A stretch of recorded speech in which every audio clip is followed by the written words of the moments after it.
ഞാൻ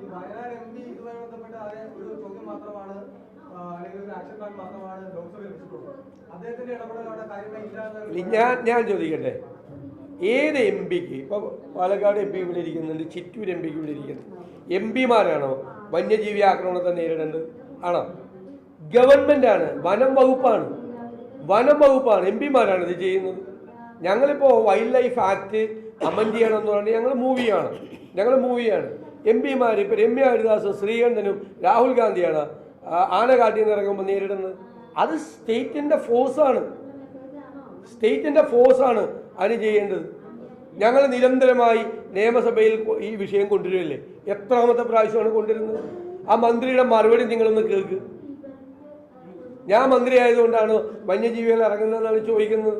അല്ലാതെ എം പിമാരാണ് അത് കൈകാര്യം ചെയ്യുന്നത്, എം എൽ എമാരാണ് അത് കൈകാര്യം ചെയ്യുന്നത്.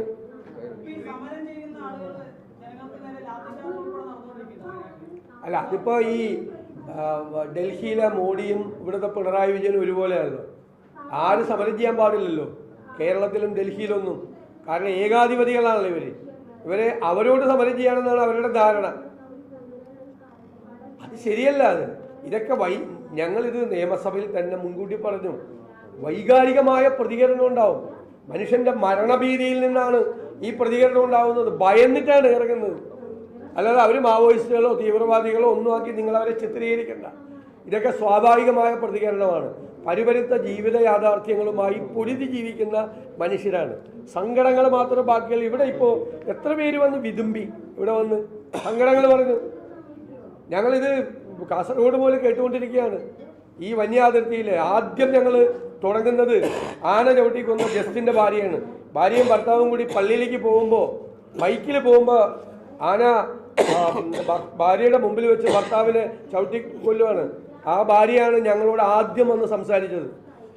പിന്നെ പന്നിക്കൂട്ടം മുഴുവൻ വാഴകൃഷിയും നശിപ്പിച്ചു.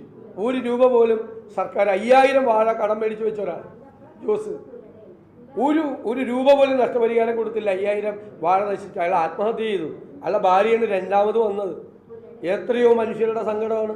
ഇന്നലെ ഉണ്ടായിരുന്നു പോത്തുകല്ലിൽ ഉണ്ടായ സംഭവങ്ങൾ. അപ്പം ഇത് ആവർത്തിക്കപ്പെടുകയാണ് കേരളത്തിൽ. ഗവൺമെന്റ് അല്ലേ, ഗവൺമെന്റ് ഇങ്ങനെ നിഷ്ക്രിയമായിരുന്നാലോ അപ്പൊ ആളുകൾ പ്രതികരിക്കില്ലേ?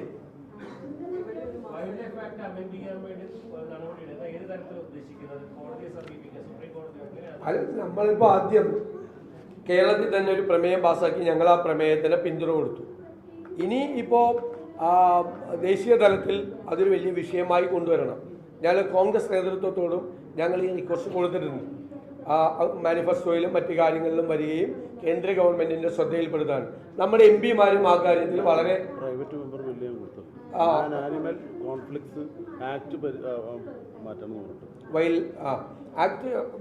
സ്വകാര്യ ബില്ല് ശ്രീകണ്ഠൻ പാർലമെന്റിൽ കൊടുത്തിട്ടുണ്ട്. അങ്ങനെ അത് നമ്മളെ കൊണ്ട് ചെയ്യാൻ കഴിയാവുന്ന കാര്യങ്ങൾ നമ്മൾ ചെയ്യും.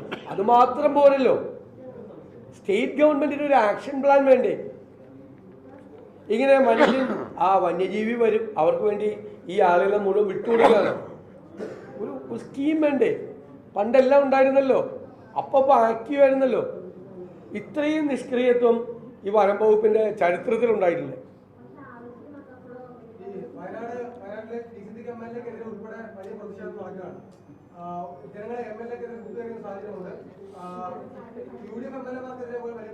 അല്ല, എം എൽ എമാർക്കെതിരെ എന്ത് പ്രതിഷേധം? അത് വെറുതെ വേറെ വല്ലവരും പറഞ്ഞായിരിക്കും. എം എൽ എക്ക് എന്ത് ചെയ്യാനാണ്? എം എൽ എമാരൊക്കെ ഫുൾ ടൈം നിൽക്കുക. സിദ്ദിഖാണ് കഴിഞ്ഞ ദിവസം നിയമസഭയിൽ ഈ വിഷയം അവതരിപ്പിച്ചത്. IC ബാലകൃഷ്ണൻ ഇതിനു മുമ്പ് ഈ വിഷയം അവതരിപ്പിച്ചപ്പോഴാണ് വനമന്ത്രി ചോദിച്ചത്, ഞാൻ മന്ത്രി ആയതുകൊണ്ടാണോ ആന കാട്ടിൽ നിന്ന് ഇറങ്ങണമെന്ന് ചോദിച്ച വനമന്ത്രിയുള്ള നാടാണ് നമ്മുടേത്. എം എൽ എമാർക്ക് ഇത് നിയമസഭയിലും പുറത്തും വന്ന് പറയാനും ജനങ്ങളോടൊപ്പം നിന്ന് സമരം ചെയ്യാനല്ലേ പറ്റുള്ളൂ. ഞങ്ങൾ പ്രതിപക്ഷ എം എൽ എമാരല്ലേ. അത് അവരുടെ നേരെയൊന്നും സംഘർഷത്തിന് പോയിട്ടൊന്നും കാര്യം. പിന്നെ ആളുകൾ ജനപ്രതിനിധികളെ കാണുമ്പോൾ ഇപ്പം ഞാൻ ചെന്നാലും എന്നോട് പ്രതികരിക്കും. അത് ജനപ്രതിനിധികളെയും നേതാക്കളെയും കാണുമ്പോൾ സങ്കടം പറയും ആളുകൾ. അതെന്താ കുഴപ്പം? ഇതുപോലെ തന്നെയാണ് തീരപ്രദേശത്ത് ചെല്ലുമ്പോൾ ആളുകൾ വൈകാരികമായി പ്രതികരിക്കും. അത് അവരുടെ ജീവിത പശ്ചാത്തലമാണ്. ആര് ചെന്നാലും പ്രതികരിക്കും അവർ. ജനപ്രതിനിധികളെയും രാഷ്ട്രീയ നേതാക്കളെയൊക്കെ കാണുമ്പോൾ ഒരു ചൂടാവും. കാരണം നിങ്ങളിത് കൊണ്ടുവരണമെന്നാണ് അവർ പറയുന്നത്. അത് വൈകാരികമായ പ്രതികരണം. അതിന് അവരുടെ മെക്കിട്ട് കയറാൻ പോലീസിൽ നിന്ന് അയക്കേണ്ട ആവശ്യമില്ല.